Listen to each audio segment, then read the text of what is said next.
तर एकदा ना प्रियंका मी ना शॉपिंगला गेलो होतो त्यावेळेस हे आणलेले आणि देवघराला आणलं होतं, पण ते काही लावलंच नाही आम्ही. आणि आता म्हटलं लावून पाहू. आणि आज भरपूर दिवसातून आहे ना रूम आवरायला सुरुवात केली, कारण आपण प्रियंका डिलिव्हरी झाल्यावर आहे ना काढलं पण नाही. तर आमच्याकडे ना डिलिव्हरी झाली ते विटाळाचे घर म्हणून काढते. तर त्याच्यानंतर आता महालक्ष्मी पण आले, तर गौरी गणपतीचा सण आलाय, तर म्हटलं सोबतच आता दोन्ही पण होईल. त्याच्यामुळे थोडं लेटच काढायला सुरुवात केली. आणि आता काही ऊन नाहीये, त्याच्यामुळे ना जसं थोडं थोडं आवरण आपल्याला तसं आवरून ठेवायचंय. कारण कपडे पण सुकत नाही, चांगले कपडे वाळत घालायचे आणि नाही वाळले मग त्याचा वास पण येतो. त्याच्यामुळे ना जरा ऊन पडेल तसंच मी ना कपडे आवरून घेणार आहे. तर हा आपला आहे ना खरं तर म्हणायचं स्टोर रूमच आहे, कोणी यूज करत नाही. तर याच्यात आहे ना जे लागत नाही ना साहित्य तेच आम्ही ना इथे ठेवतो.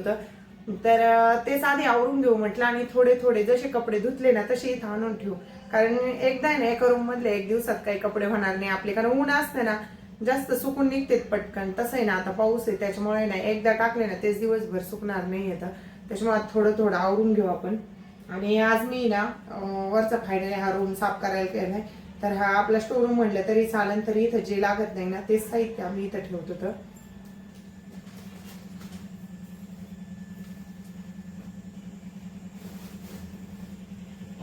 आणि हाय ना माझ्या लग्नाचा शालू आहे. तर तुम्ही पाहू शकता, मी याला यूज पण नाही करत, नक्की नाही, एक दोन वेळा घातलाय. त्याच्यानंतर मी याला ना यूज पण नाही केलेला. आणि तेव्हा आहे ना खरं सांगू का दुल्हन साडीची ना फॅशन भरपूर होती, त्याच्यामुळे ना ही ना माझी लग्नाची दुल्हन साडी आहे. आणि तेव्हा आहे ना काठपदर मी एक पण नव्हती घेतली लग्नात, जेवढे होते 4-5 तेवढ्या सगळ्या आहे ना वर्कच्या साड्या होत्या मला. तर हा माझ्या लग्नाची दुल्हन साडी आहे. आणि त्यावेळेस 2011 साली माझं लग्न झाले, जवळजवळ आता 15 वर्ष झाली. त्यावेळेस ही ना 27,000ला घेतलेली आहे. तर भरपूर महाग होती त्यावेळेस त्या मानाने ह्या साडीची किंमत, आणि फॅशन पण याचीच होती. तर आज भरपूर दिवसातून हे ना हा शालू पाहिलाय. जेव्हा ही रूम आवरायला येते ना मी त्याच वेळेस. आणि हे ना खरं सांगायचं तर माझ्या लग्नाचं कपाट आहे, त्याच्यामुळे हे वरतीच आहे आणि याच्यातच साड्या ठेवलेल्या होत्या. आणि खूप जड आहे ही साडी, जवळजवळ 3-4 किलो तरी वजन असेल, इतकी जड आहे. कारण सगळं टिकली वर्क हँड वर्क आहे ना, त्याच्यामुळे खूप जड आहे ही साडी.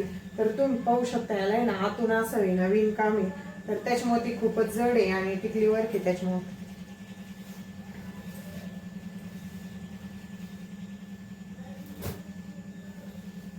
आणि आता आहे ना घालूच नाही वाटत ह्या साड्या. आता कोणती पण साडीचं तसंच आहे, 2दा-3दा घातली तर हा पल्लू आहे तिचा पदर, 2दा-3दा घातली ना तर घालूच वाटत नाही ती साडी.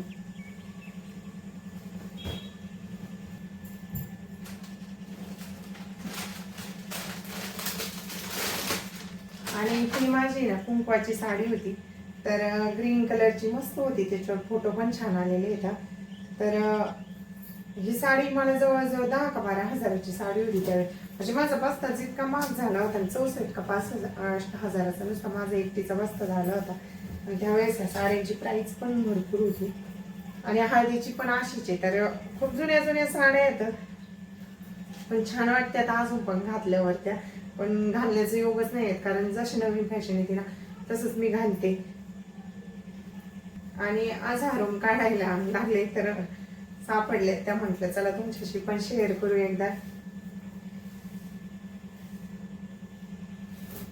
याच्यात आहे ना सगळं आपण डेकोरेशनचे सामान ठेवले. तर महालक्ष्मी नाही ना आपल्याकडं गौरी असतात, तर सगळं डेकोरेशनचं सामान एका ठिकाणी ठेवलं ना सापडतं पण.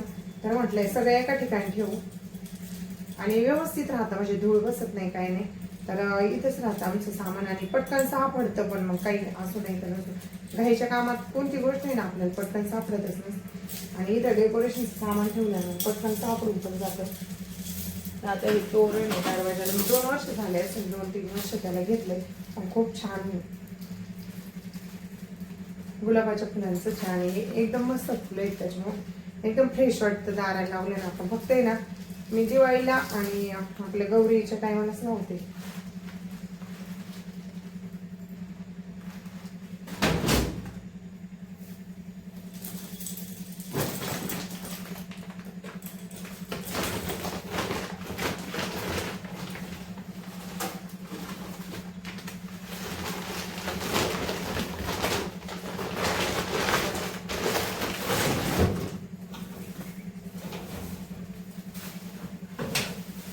आणि हे मागच्या वर्षी आणलेले वेल होते का, तर खूप छान डेकोरेशन झालं होतं मागच्या वर्षी. मी तुम्हाला ना व्हिडिओ आहे ना टाकून देईन, तर आपलं डेकोरेशन कसं झालं तर पहिले जुने व्हिडिओ आहे इथं, तर ते दाखवून तुम्हाला.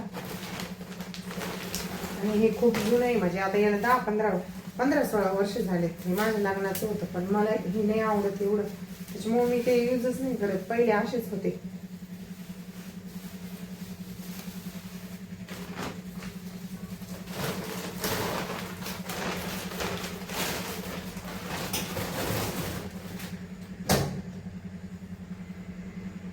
हे सगळं डेकोरेशनचं सामान याच्यात ठेवलेलं, केळवणचं त्याचं लाईट माळ.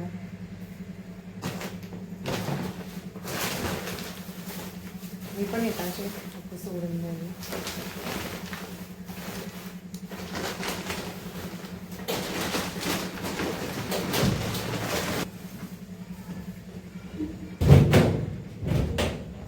आणि हे माझ्या लग्नाचं कपाट आहे जुनं, तर ते तसंच ठेवलंय नानांनी, त्यांनी कोणाला दिलं पण नाही. आणि आपण शिवांचा बर्थडे केला होता त्यावेळेचे 2-3 ड्रेस तसेच होते.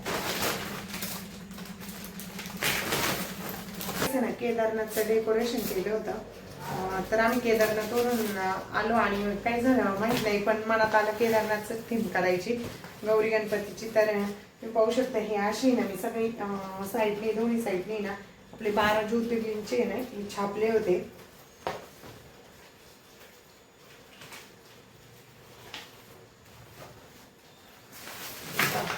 ज्योतिर्लिंग नागेश्वर, विश्वनाथ, त्र्यंबकेश्वर, केदारनाथ, कृष्णेश्वर, सोमनाथ, मल्लिकार्जुन, भीमाशंकर, वैजनाथ, मंगलेश्वर, महाकालेश्वर, असे 12 ज्योतिर्लिंगचे ना मी याची ना एकदम पॉम्पलेट छापून घेतले होते. म्हटलं मला ना साईडने लावायचे इथं, तर व्यवस्थित केलेलं आहे ते डेकोरेशन. तुम्हाला तुमच्यासोबत मी शेअर करीन असते. शॉर्टच व्हिडिओ आहेत, त्यावेळेस का आपल्या युट्यूब चॅनल नव्हता.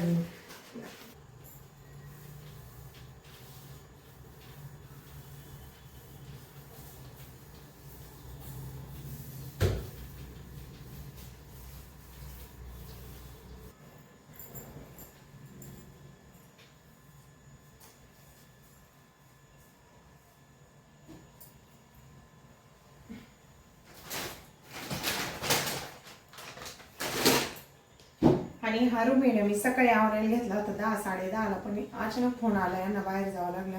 आणि असंच होतं, काही जर नियोजन केलं ना अचानक काही ना काही काम येतात. तसंच मी ना राडा टाकून गेले होते. तर आता आहे ना 4-5 वाजलेत, म्हटलं आता आवरून घ्यावं, कारण मी ना सकाळी माझे ड्रेस होते ते पण धुवून काढले. तर म्हटलं ते मग वरती रूम मध्ये ठेवायला, आणि जे रूम मधले कपडे मी ते सगळे बाहेर नेत असते, नाहीतर मग मला ते ना धुतल्यासारखंच नाही वाटत काही कपडे, कारण विटाळाचं पण होतं आणि आपलं गौरी गणपतीचं पण काढायचं होतं. म्हटलं हे सगळं आधी ना बाहेर घ्यावा आणि मग धुतलेले कपडे इथं टाकावा. आज थोडंसं आहे ना ऊन पडलं म्हणून मी घाई केली कपडे धुवायची, आणि परत पाऊस आला, पण जाऊ द्या चला, ऊन पडल्यानंतर म्हणून थोडंसं बरं वाटलं. तर हे सगळे मी रूम मध्ये जेवढे कपडे आहेत ना तेवढे सगळे काढून घेणार आहे, आणि मग ते हे बाहेर ठेवले ना मग धुवायला आणणार आहे. तर याच्यात सगळे स्वेटर, जर्किंग, ते असं ज्या वस्तू लागत नाही ना आपल्याला तर त्याच ठेवलेल्या होत्या. आता ऊन पडला ना मी त्यांना धुईल आणि मगच रूम मध्ये ठेवा.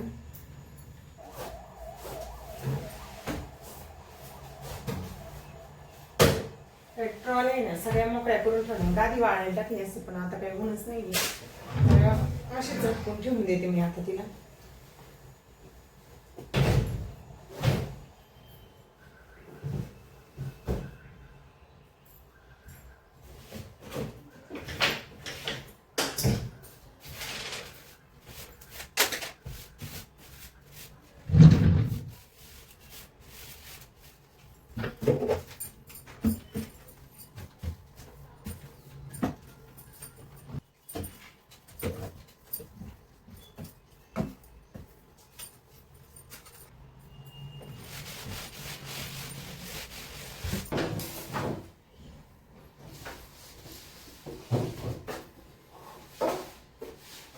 हा टेबल आहे ना श्रवणला आणला होता आणि दुसरा टेबल आहे ना तर आबीला आणला होता आणि म्हटलं बघू श्रवण आबी जर इथं ते शिवांश आणि श्रवण जर इथं अभ्यास करत असले ना मुलं तर त्यांना पण होईल स्टडी टेबल कारण ते खालीच करते आणि कम्प्युटर टेबल ते वरती आले ना भांडणं करते त्याच्यामुळे ना त्यांना हे ठेवू नाही वाटत. कोणी दिलं ते तिकडे ठेवलं होतं शिनुबाईच्या कप्प्यात. अरे नानांचे कपडे आहेत ते ठेवून ये जा. असं मला वाटलं तिकडं माझा बड्डे केला होता ना इकडं माझा बड्डे केला होता ना लक्षात आहे ना लक्षात आहे ना हो तिकडं असं मला वाटलं ते तिकडचे त्यांचे कपडे नाही बाळा द्यायचे ना आम्ही बहिणीचे आणि शनूचे कपडे आहे ना आपल्याला तिकडे द्यायचे तास तिथे छोटे छोटे बाळ आहेत त्यांना मम्मी पप्पा नसतात ना देऊन यायचे आणि मग ते यूज करते तुम्ही घालत नाही ना म्हणून कोणचे कोणचे मला मी घालायचे तुझे इतके छोटे नाही तिथे मुलं अभि दादा आणि शरू भाई सारखे मला एक पिंक वाला ड्रेस दिला होता मम्मीने तेव्हा मला न घालले. हे बघ तुला इथं बर्थडेला हे करून ठेवले काय ते बर्थडेला चालू तुला स्टडीला टेबल ठेवलाय मी इथं आणि शरू बहिणी इथंच करायची धरी बॅग खाली माझं कोणचं करायचं माझं कोणचं आहे तुझं छोटा वाला आहे हा ब्लू करायचं मग खुर्ची खुर्ची आहे हा होती ना त्या चेअर आता मी तिला खाली ठेवून दिली बाबा कुठं जाऊ दे आता दुसरी घे तुला चेअर स्टडी करायला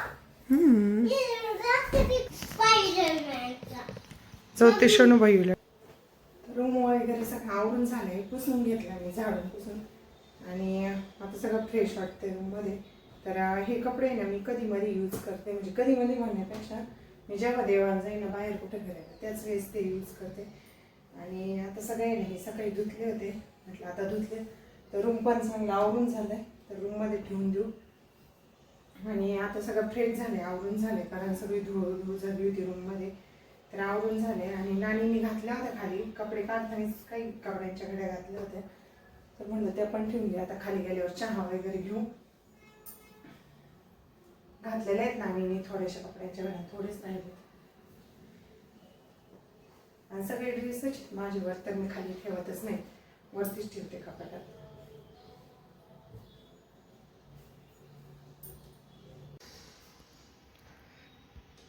व्हिडिओ आवडल्यास नक्की लाईक शेअर आणि कमेंट करा. चॅनलला जर कोणी नवीन असाल तर सबस्क्राईब करायला विसरू नका आणि असेच नवीन नवीन व्हिडिओ पाहण्यासाठी आपल्या चॅनलला सबस्क्राईब करा.